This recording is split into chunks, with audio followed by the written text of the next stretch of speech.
Tere tulemast vaatama saadet Ela hästi. Tänases saates on meil 2 intrigeerivat meesterahvast.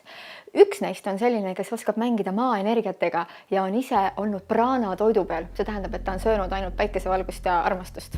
Kuidas see tal välja kukub, seda lähme vaatame hiljem. Selle mehe nimi on Kalju Paldis. Aga praegu lähme uurime, mismoodi on liitnud meister Jaan kokku elektroonika ja Eesti ühe iitsepilli, parmupilli. Kulisside taga toimub nii mõndagi huvitavat ja temaga me teeme ka ühte tema lemmikrooga. Tšau Jaan! Tere! Jaan, sa oled öelnud, parmupill sinu jaoks ei seostugi niivõrd pärimusmuusikaga ja soojeldud see ei ole pärimusmuusikast. Et mis sa selle parmupilliga teed ja mis see pärimusmuusika sinu jaoks siis on? Pärimusmuusika on selline natuke nagu muuseumi muusika, et mind huvitab lihtsalt muusika ja siis need asjad, mida tihtipeale pärimusmuusikaks nimetatakse, on nagu minu jaoks natuke kulunud, et mina tahan teha ikka midagi sellist uut, vaid pigem on parmupill minu jaoks just selline tulevikupill. Oma laulus, millega sa olid paar aastat tagasi Eurovisioonil, oli sulle parmupill, armupill, mingite iidsete sõnumite tooja, et ta ikkagi nagu mineviku ja sellise ürgse olemisega seostub sulle vist siis, jah? Seda küll tegelikult, aga see nii-öelda minevik ja ürgsus, millega ta minu jaoks seostub, on see ürgsus, mis ulatub siis tagasi nagu sellest salvestatud ajaloost. Ma otsin seda pärimust või seda ürgsust siis täitsa nagu enda seest. Aga need erinevad pillid, mis siin on, et need on kõik ühesugused siin ju. Mismoodi sa neil nagu vahet teed, et sa siin valisid, aga...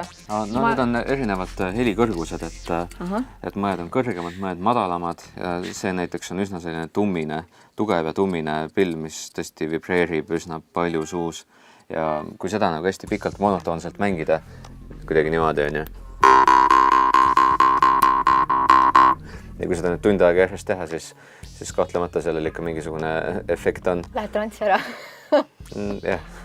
Kus need pillid sinu juurde nagu jõudsid üldse sellise? No siin on tegelikult mu üks esimesi enda pille ka. See on Priit Moppeli pill, see on Eestist. Ja selle ma siis teadlikult otsin endale üks päev pärast ühe ägeda YouTube'i video nägemist, kus väga toredasti parmupilli mängiti. Siis ma läksin poodi ja ostsin selle parmupilli.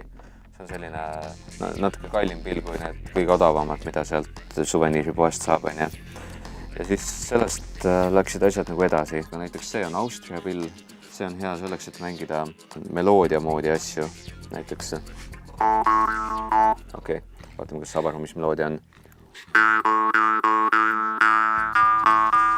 Juba linnukesed.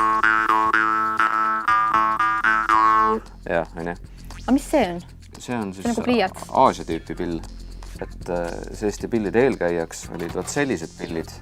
Ilmselt maailma vanimad parmupillid olid umbes taolised bambusest tehtud siis. Kui vanad need kõige vanimad siis on? No seda ei ole täpselt teada. Vanimad leiud on mingi 500 aastat enne Kristust, aga ilmselt võisid need palju vanemad olla. Parmupill on väga lihtne asi, seda on väga lihtne leiutada. On olemas ka see vibupill, ehk siis sa maad vibu suu ette ja vibunööri ja tõmbad seda ja siis saad seda samamoodi nagu parmupilli puhul saad suuga moduleerida seda vibu keele häält. Et näiteks see võib olla üks parmupilli eelkäija ja see oli juba vist 10 000 aastat tagasi olemas. Aga see teeb sellist häält, see bambusest Aasia tüüpi parmupill.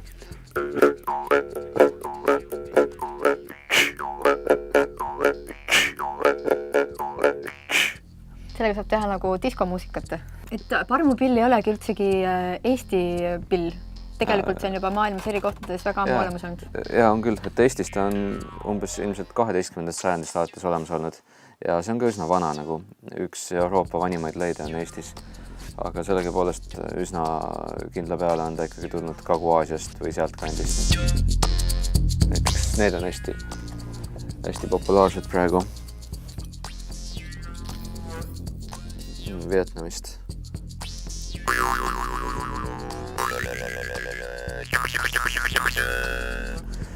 Ja nendega on selline naljakas lugu, et neid tihtipeale kasutatakse selleks, et omavahel suhelda hoopiski, mitte nii väga muusikat mängida, vaid rohkem, et üksteisele midagi öelda. Et mõnedes Aasia hõimudes on koguni selline asi olnud, et seal noored näost näkku ei tohi üksteisega suhelda ja siis selleks, et üksteist tundma õppida või näiteks isegi üksteisesse armuda, siis noored, just poisid ja tüdrukud mängivad üksteisele parmupilli, et näiteks noormees läheb öösel neiu onni taha, mängib talle seal parmupilli ja teised noormehed teevad seda samuti ja siis parmupilli mänguoskuste põhjal valib neiu endale siis kaaslase välja ja nendest Kagu-Aasia keeltes saabki üsna hästi rääkida ka läbi parmupilli. Praegu ma võin öelda näiteks tere tulemast, on ju. Väga roboti hääl, nii lahe. Aga nendes Kagu-Aasia keeltes peaks saama veel täpsemini rääkida läbi parmupilli, kui nad on sellised voolavad keeled. Okei, aga näita meile siis, et mismoodi parmupilli mängida, proovime. Ja siis tegelikult on ju üllatus ka vaatajatele, ehk siis, et 3 pilli loosime välja, sa pead minema siis Ela hästi Facebooki lehele ja siis laikima või share'ima saadet. Proovime nende samadega siis. Jah, proovime nende samadega. Näiteks see. Võtad vasakusse kätte selle.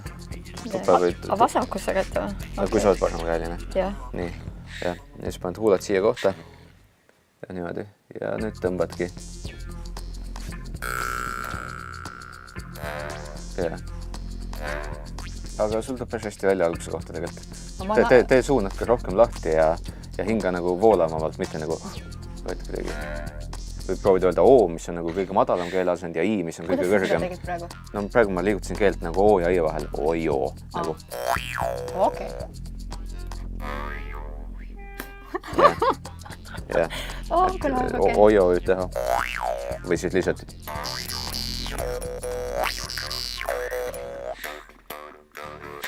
Ja siis võib teha tšükka võib teha. Ja hingata võib ka rütmiliselt, see annab mingit rütmi juurde.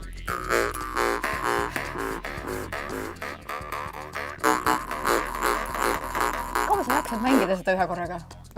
Seda ma jaksin päris kaua mängida. Seda on palju lihtsam mängida kui neid Eesti moodi pille.